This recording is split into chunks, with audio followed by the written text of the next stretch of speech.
Hello বন্ধুরা, আমাদের নতুন বাড়িতে দরজার কাজ আমরা শুরু করেছি। আপনারা দেখতেই পাচ্ছেন আমাদের দরজায় এখন কিন্তু পলিশ করা হচ্ছে। তো আমরা এখানে কিন্তু 4টি দরজা একসঙ্গে বানিয়েছি। আপনারা দেখুন যে এই দরজাটিতে এক কোট পলিশ কিন্তু মারা হয়েছে এবং এর ডিজাইনটি দেখতে পাচ্ছেন। তো খুব সুন্দর ডিজাইন কিন্তু আমরা চুজ করেছি। 4টি দরজার ডিজাইনে কিন্তু আমরা একই রকম সিলেক্ট করেছি। আপনারা দেখতে পাচ্ছেন এদিকে যে দরজাটি রয়েছে আমি আপনাদের দেখাচ্ছি। তো এই যে এখানে দেখুন এই দরজাটিতে এখন কিন্তু কেবলমাত্র ঝুলানো হয়েছে। এখানে ডিজাইনটা আপনারা দেখতে পাচ্ছেন, এখানে কিন্তু কোনো রকম পলিশ করা হয়নি, শুধুমাত্র দরজাটিকে ঝুলানো হয়েছে।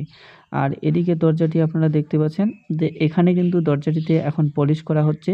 আর এই যে ডিজাইনটা আপনারা দেখতে পাচ্ছেন যে ফুলটি কাটানো হয়েছে, এটা কিন্তু সম্পূর্ণ এই কাকু নিজের হাতে বানিয়েছেন। এটা কিন্তু কোনো মেশিনে বানানো হয়নি।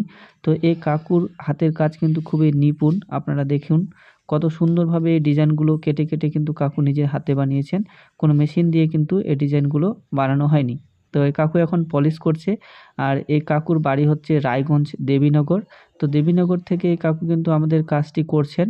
আর আপনারা যদি এই কাকুর হাতে কাজ করতে চান তাহলে এই যে স্ক্রিনে নাম্বারটি আপনারা দেখতে পাচ্ছেন, এই নাম্বারে আপনারা যোগাযোগ করবেন। তাহলে কিন্তু এই কাকুর হাতে এরকম সুন্দর সুন্দর আপনারা কিন্তু বিভিন্ন ধরনের ডিজাইন আপনারা করতে পারবেন। দরজা, জানালা ইত্যাদি কাঠের কিন্তু ডিজাইনগুলো আপনারা আপনার বাড়িতে বানিয়ে নিতে পারবেন। তো দেখতে পাচ্ছেন আমাদের দরজাগুলো সুন্দরভাবে পলিশ করা হচ্ছে। আর আমাদের দরজার ডিজাইনগুলো কেমন হয়েছে তা অবশ্যই কমেন্ট করে জানাবেন।